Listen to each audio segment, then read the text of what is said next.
Trust me, I know what I'm doing.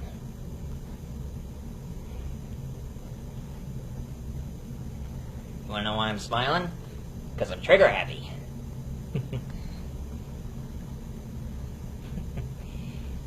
Hey folks, it's I, your favorite host of the day, multi-voice reviewer. And I know what you're thinking. Why am I dressing up in clothing that doesn't exactly match at all? Well, I'm dressing up as Sledgehammer. Hey, thought I told you not to wear those glasses! What glasses? I said turn them off!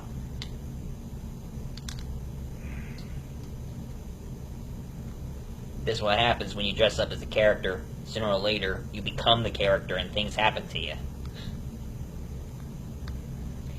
Anyway, I know what some of you are thinking. Who is Sledgehammer? Well, sit back and I'll explain. You see, this is a show that I really like a lot. Of course, my grandma showed it to me, and it was really hilarious. I always laugh every time something funny happens. Sledgehammer. Starring David Rush? David Rush? Rashi. It's kind of hard to pronounce his name. Thank you, background voice. Anyway, David Rashi, he was a part of the Second City comedians. You know, the ones who they star on Second City before they become Saturday Night Live comedians. And of course, this is Sledgehammer here. What's it all about?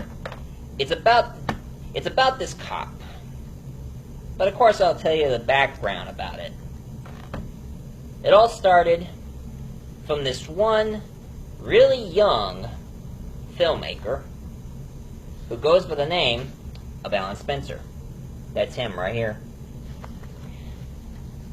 And surprisingly, I have him on my Facebook friends list. So this is for you, Alan. My tribute.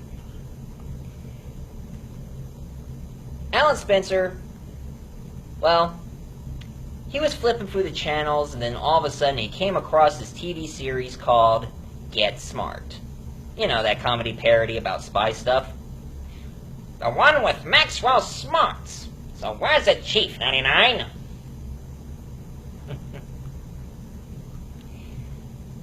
And at first he thought it was a serious spy series until he discovered it's a comedy, and it's an outrageous comedy.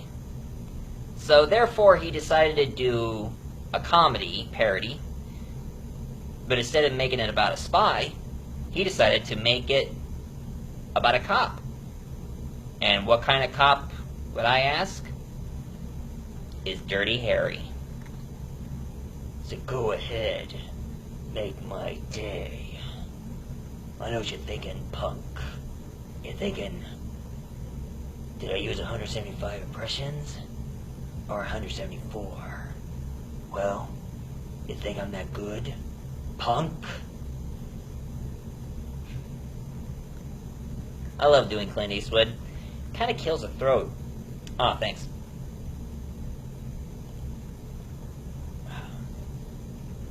Anyway, some of you remember Dirty Harry from Clint Eastwood, so he pretty much was the inspiration for Sledgehammer. And having David Rashi was a perfect choice to play Sledge. Now, of course, who are these other characters you're going to be asking? Well, this here is Captain Trump. He's the captain of the precinct. But the problem is, Sledgehammer always makes him really, really angry. I mean, every single time when Sledgehammer is beating up a criminal and having him behind bars in a legal chokehold or something, he's like, Hammer! Hammer! I mean, every time a Hammer does something, he always ends up taking an aspirin or a Pepto-Bismol or even a high blood pressure pill. Because he's always in a really angry mood. And who is this lovely lady in this? Well, she is Detective Dory DeRoe. Now, one thing about Sledgehammer that you should know about him is that he is a misogynist. And for those of you who don't know what a misogynist is, it's somebody who thinks that women should not be successful women. They should stay at home, be house cleaners, and walk around barefoot. Except for Sledge. I mean, he prefers them to wear shoes. So that's how he is, and he thinks it's stupid for him to team up with her as a partner. But she kind of rubs off on him. Because he really likes her. But one thing he's really close of besides his partner is his amigo.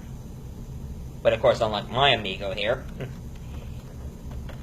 as you can look in the box, you see here, that's his amigo. I think it's a 44 Magnum. As for me, just a BB gun. Isn't that right, partner? What are you talking to? Nothing. Just listen, right here.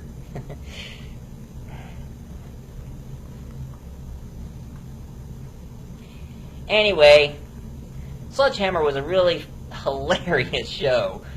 And of course way too many jokes just, it just goes by just like, kind of like how Naked Gun was. I mean, there was a TV series called Police Squad, and then they did the Naked Gun movies, because the jokes were like too fast, and the TV series, not many people couldn't catch it up.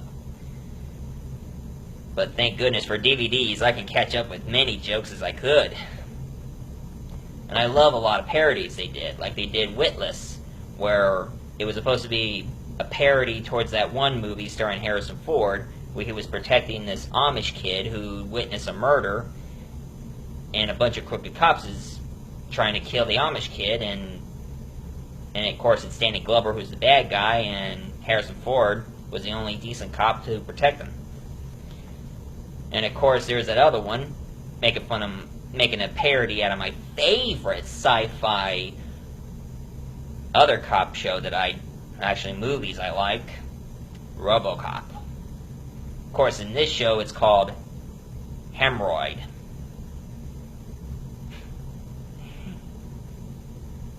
It's about this robotic mechanical thief who keeps stealing things, and Sledgehammer wants to take that robot down. So this one scientist named Arthur Deco, don't call him Art, decided to make him become a part human, part machine.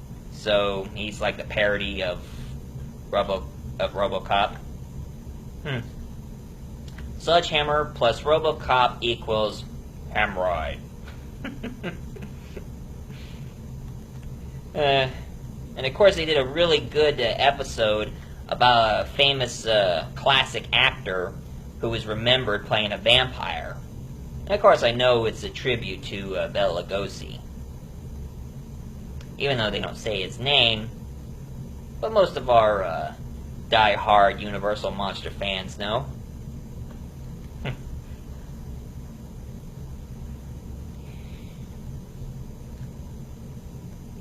Anyway, there's a lot of really good parodies in this. I mean, I can't remember each and every one of them, but all of them is just really hilarious. And surprisingly, at the end of Season 1 here,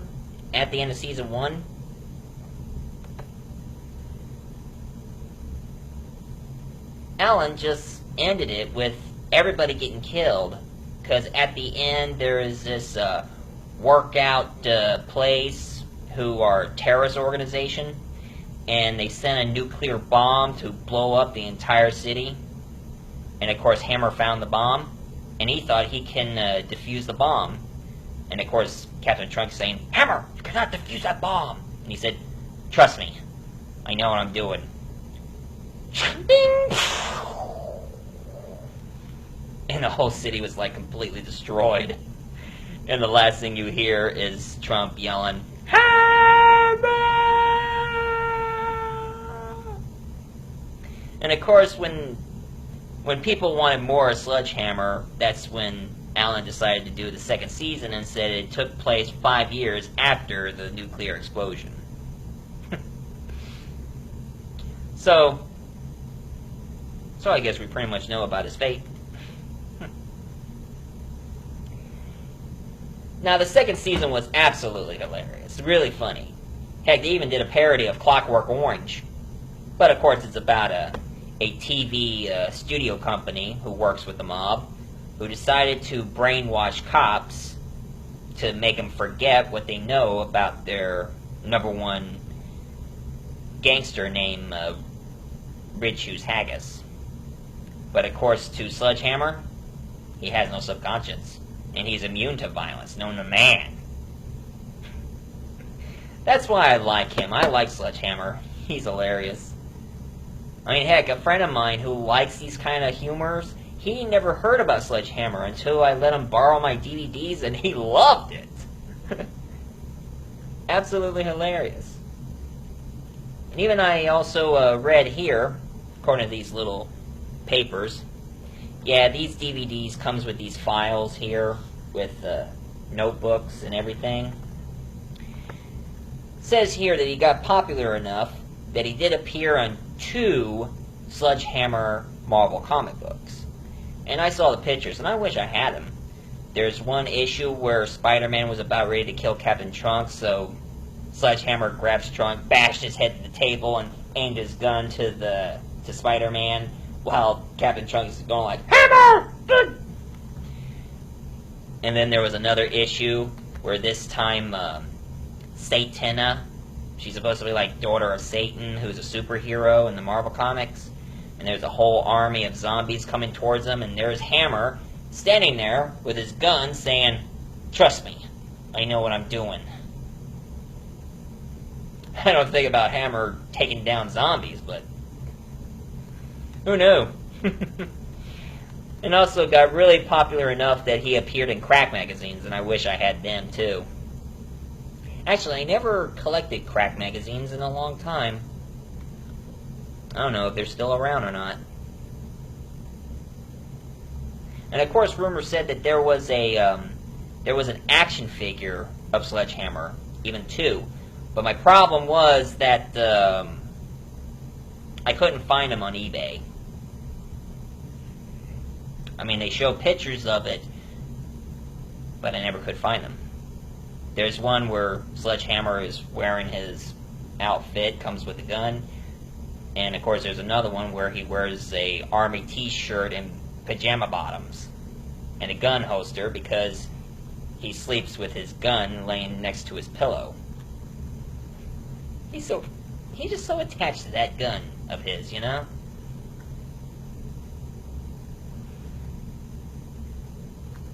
But of course I did not like the final episode of the second season. I knew it was not that good. It's about his ex-wife. Oh yeah, I remember that one episode where he thought all the women's sexy lingerie was so disgusting. And Duro was like, "These are women's lingerie. Does your wife ever wear anything and get your attention?" And he said, "Well, my wife did wear that bulletproof vest, and that turned me on like nobody's business." Oh, and here's a little inside joke on the series. There was a Elvis impersonator killer. There is a guy who keeps killing all the Elvis impersonators with a golden microphone, just bashing them in the head. So Sledgehammer himself decided to become an Elvis impersonator as well. And he was going like, and then did the glory, glory, hallelujah. That's Elvis. Well, there very much. I know Elvis Rex is going to kill me if he sees me doing this. Anyway, here's the inside joke on this one. He asked her, who is he up against? And she told him that he is between a guy who is from Dallas, and the other one from Miami. Miami and Dallas. For those of you who don't get it, he's in between that one show, Dallas, and that other show, Miami Vice. It's not a bad show, I just wish it's not too dramatic, but I do love the music they play in that show. I can feel it coming in the air tonight. Oh Lord. I always thought of that song every time when I think about Miami Vice. And believe it or not, there was a film creator who goes by the name of Seth MacFarlane. Some of you probably know him. I mean, he's the one who does Family Guy. And I guess he was a Sledgehammer fan because the inspiration from Sledgehammer that Seth MacFarlane created was Stan Smith from American Dad. Good morning, USA! I mean, if you watch the show American Dad, you can see the similarities between Stan Smith and Sledgehammer. But of course, one thing was really weird that Stan did. Instead of talking to his gun, he treated it like he's a pet. Hey there, little gun. Gucci, Gucci, Gucci, goo. Oh, sorry.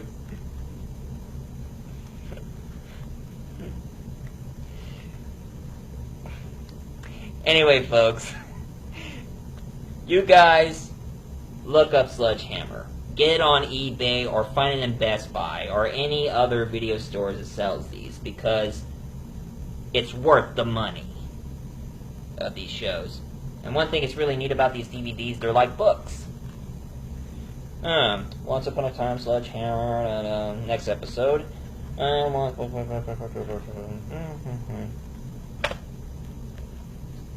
But of course, there's one thing that bothered me the most. Why can't David Rashi appear in The Expendables? That's one thing I would love to see. I mean, I know there's one critic who likes to see Bruce Campbell on The Expendables.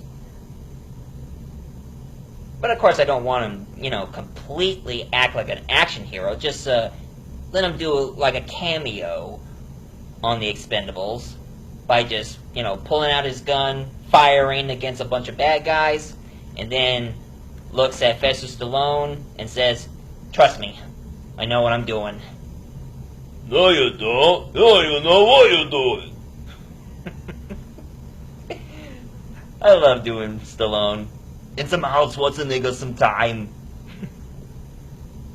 And of course, most of these die-hard Sledgehammer fans, like myself, they were hoping for a Sledgehammer movie, but I'm afraid that's never going to happen. But there's one thing I have in mind.